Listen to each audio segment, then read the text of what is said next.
Ya, pada dasarnya emas sama sekali tidak banyak mengalami perubahan, teman-teman. Jadi kalau misalkan kita simpulkan dia bullish banget ataupun bahkan bearish banget, enggak juga. Jadi posisinya sebetulnya dia masih stuck di tengah-tengah, dan lagi-lagi zona tengah tersebut masih berada di kisaran 2490 sampai 2500-an. Nah, masalahnya adalah apakah malam nanti kita akan dapatkan kenaikan ataupun breakout dari salah satu resisten ataupun support? Sepertinya belum, karena kita akan melihat bahwa investor masih tetap menunggu sampai data inflasi, dan itu baru besok malam. Tapi debat presiden nanti malam, apakah itu akan menjadikan titik ataupun ultimatum sebagai penembusan resisten ataupun alasan untuk penembusan support?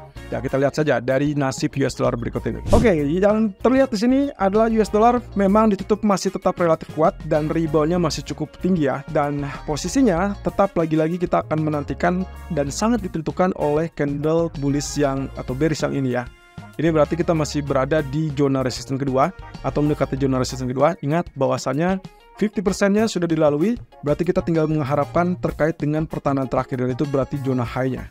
Kalau ingat posisinya selama dia tidak ditembus zona yang resisten ataupun yang tertingginya, maka kemungkinan dia masih tetap dalam jalur penurunan atau downtrend, dan itu berarti bisa saja terjadi penurunan tersebut dan ditutup dengan bearish candle atau shooting star ya. Sebagai potensi tersebut, berarti kita harus melihat atau memantau area 38,2% selain dari high yang terjadi di kurang lebih 1, 2, 3, 4 kali yang lalu ya, dan itu dengan 101.778. Oke, cukup tipis, tapi kita lihat berikutnya. Kalau misalkan asumsinya adalah kita masih tetap memperkirakan ini sebagai double bottom, itu berarti harus menembus zona 101.70.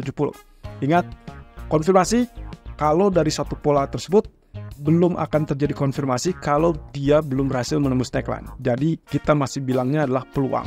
Sementara kalau misalkan dia terjadi kenaikan tersebut, maka kita akan next targetnya adalah di level 102 ini.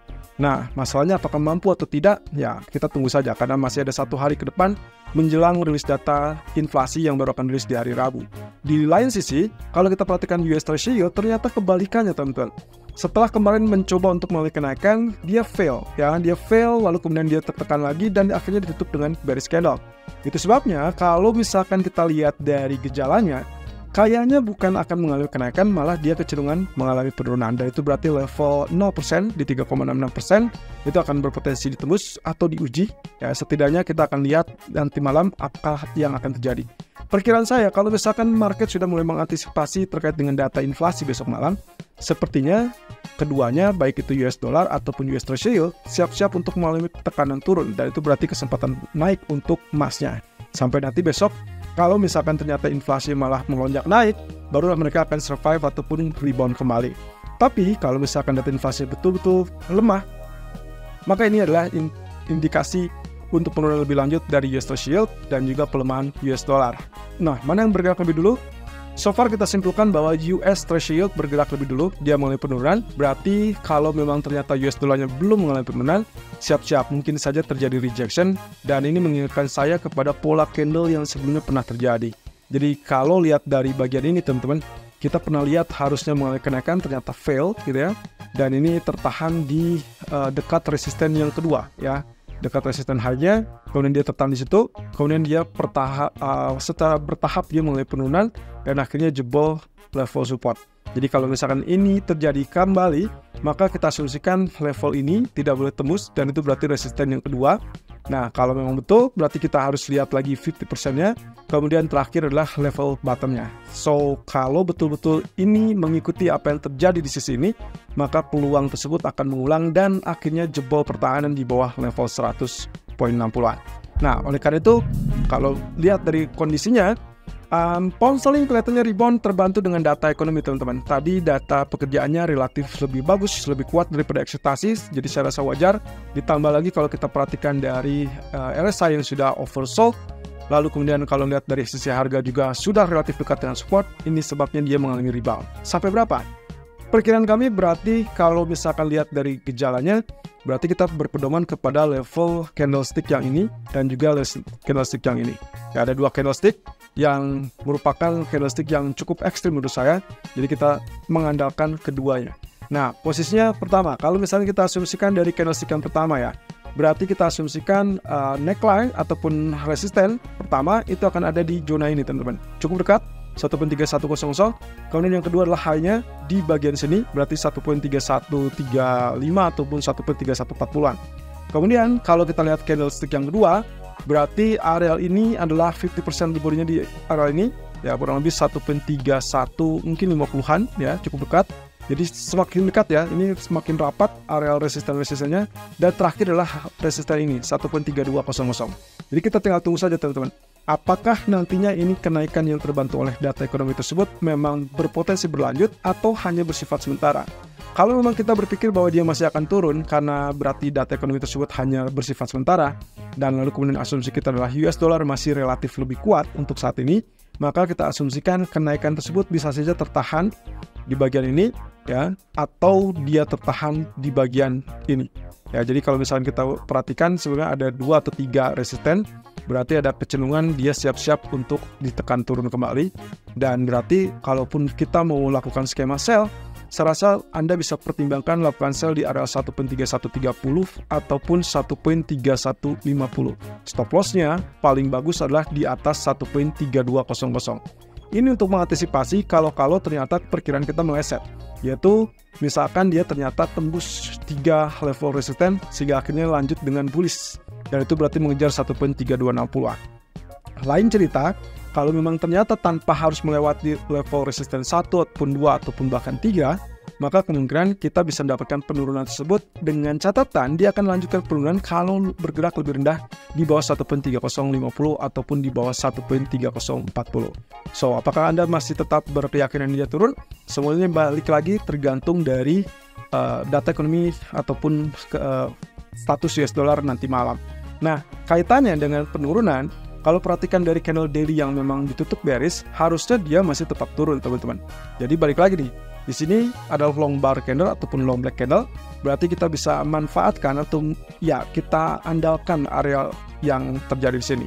Baik itu level 50%-nya atau bahkan level high-nya. Jadi kita punya batasan di situ, arealnya nggak jauh-jauh dari 1.3099 ataupun 3090, dan terakhir adalah high dari candle black candle ini. Dan itu adalah 1.3140. Match ya. Jadi dengan apa yang disampaikan tadi di grafik 4, kecenderungannya bisa saja Anda mengincar sell on rally atau sell saat dia naik ya. Lalu kemudian kalau kita perhatikan crude oil, kelihatannya dia lagi turun kembali, dan saya berharap di sini posisinya masih tetap terkait dengan cuaca. Jadi kita asumsikan bahwa mungkin akan terjadi retrace ataupun sekedar pullback di situ 67.15 ataupun 67.70 sebelum nantinya kita asumsikan dia peluangnya adalah double bottom. Kalau ini terjadi, berarti neckline-nya akan ada di 68.80-an. Kemudian target utamanya setinggi bagian bottom ini, dan itu berarti akan berada di kisaran 70.70. Akan cantik. Dan tapi hati-hati, karena posisinya tidak terlalu aman. Kalau misalkan kita asumsikan strong resisten ada di area 70.70 sampai 71.60, artinya pertimbangan untuk lakukan sell Anda bisa lakukan saat dia tidak tembus area 71.60. Artinya lagi, inilah zona sell Anda teman-teman. Ya, Anda bisa lakukan sell di area 70-an dengan stop loss di atas 71.60. Nah, harapannya adalah berikutnya, kalau memang ternyata dari badai tersebut sudah langsung selesai efeknya, maka kita akan lihat tekanan di bawah $67 kembali.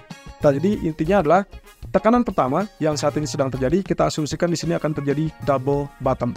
Lalu kemudian neckline tembus, berarti setelah selesaikan dengan targetnya, barulah nanti setelah dia menyentuh atau mendekati 70.70 ataupun 7100, Anda exit dan prefer untuk siap-siap sell. Nah, sebaliknya, kalau kita lihat dari daily chart, dia memang lagi rebound teman-teman. Ya, jadi ini yang kemarin kita sempat kupas juga di live streaming kemarin. Ya, strong support, strong demand, dan itu kita harapkan akan naik at least sampai zona ini. Dan itu lagi-lagi sesuai dengan apa yang dilihat tadi di grafik 4, yaitu kaitannya dengan level 70 ataupun level $71. Sementara itu untuk emas, ternyata kemarin dia terhenti penurunannya di level yang nyaris sama, yaitu level 2483. Kemarin memang tipis banget di sini, 2485, dan ini masih bisa dikategorikan sebagai double bottom. Dan terlihat di sini, kenaikannya dia berhasil tembus jadi neckline, dan neckline-nya adalah di 2500 atau 2498 ya. Lalu kemudian dia naik. Nah, apakah sudah selesai? Ya, ini tinggal hitung saja. Targetnya kalau misalnya kita asumsikan ini betul sebagai double bottom, berarti kita asumsikan target berikutnya itulah sesuai dengan ketinggian. Nah, kita lihat apakah sudah selesai. Ternyata targetnya itu adalah berada di zona ini, teman-teman. Itu adalah 2513. So far belum tersentuh.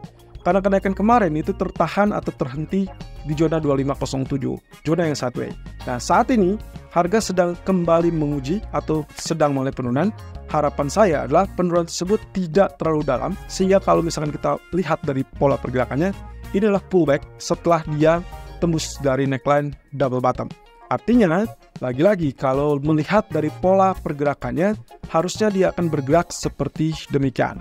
Nah, ini adalah breakout-nya, ini adalah pullback-nya, dan dia akan lanjutkan sampai target utama dia di 2513. Artinya, Anda masih punya peluang kesempatan untuk buy dalam jangka pendek. Tapi ingat, posisinya begitu dia sudah tersentuh 2513 ataupun bahkan sudah memasuki teritori ini, Anda harus waspada. Karena kita belum mendapatkan data CPI dan itu baru rilis besok malam. Yang dikhawatirkan adalah pola kenaikannya nanti akan terhenti di zona tersebut. Kemudian dia siap-siap kembali untuk mengalami tekanan turun. Dan ini yang harus kita antisipasi lebih dulu. Harapannya berikutnya, kalaupun terjadi penurunan yang lebih cepat, maka asumsi saya anggap begitu turun di bawah 2491, kemungkinan proyeksinya adalah ke zona orange ini. Dan lagi-lagi inilah potensial demand area yang kita perkirakan sebagai zona yang relatif lebih bagus untuk melakukan buy. Jadi, kalau memang ternyata tembus 2491, Anda boleh perkirakan itu adalah zona sell Anda, atau lebih baik saat dia tembus 2485, lalu kemudian switch strategi menjadi sell, tapi hati-hati kalau sudah mendekati 2471 ataupun 2473. Nah, di zona inilah letaknya Anda bisa manfaatkan untuk peluang rebound kembali, karena hampir bisa dipastikan tidak akan banyak perubahan pergerakan ataupun sentimen sampai saat ini, meskipun nanti debat capres yang akan terjadi nanti malam kemungkinan akan unggul entah itu Trump ataupun Kamala Harris, karena market akan terus menunggu terkait dengan data CPI.